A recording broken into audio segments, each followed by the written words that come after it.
before it, TV. The world is thinking. The third element in the title is, of course, the elephant, the tiger, and the cell phone.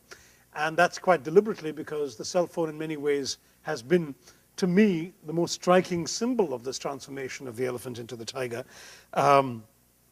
Today, we are the world record holder in the number of cell phones being sold every month.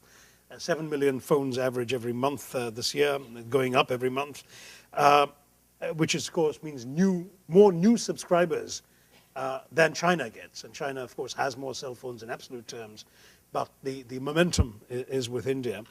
And what's striking about this is that I grew up in an India where there were only 20 million landlines 40 years after independence, and the waiting list to get a phone was 8 years long. In fact, when a member of parliament raised this issue, not just this issue, but the fact that the telephones that did exist were so awful that you picked them up and you wouldn't get a dial tone, or when you tried to dial, you got a wrong number more often than not, or you had a cross connection with somebody else's conversations and so on. Then the then communications minister of Mrs. Gandhi's cabinet stood up in parliament and said, well, if you don't like your telephone, you can return it, because there is an 8-year waiting list for people who want this supposedly inadequate product. So why should we have anything better than what we've got? That was the attitude. And what a transformation we've seen since then.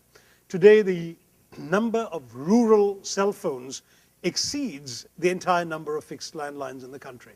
And that's a transformation that you couldn't believe. But what's more important is who has those cell phones. The cell phones of India today are largely in the hands of people who could not have dreamt of being on that 8-year waiting list, and who would not have qualified for those landlines. You go to India, you'll find a cell phone in the hand of a chauffeur, you'll find the cell phone in the hand of a fisherman. The most astonishing example I came across was when I was in India. In India, still in many suburbs of cities, you'll find a fellow with a cart with a big coal-fired iron who will take in ironing for you and do it very quickly and return it to you from all the houses in the neighborhood.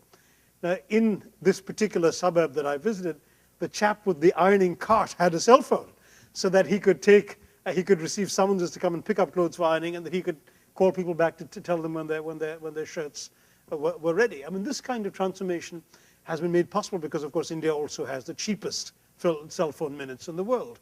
And that too has begun to empower the poor in a way that many, many decades of statist so-called socialism never quite achieved.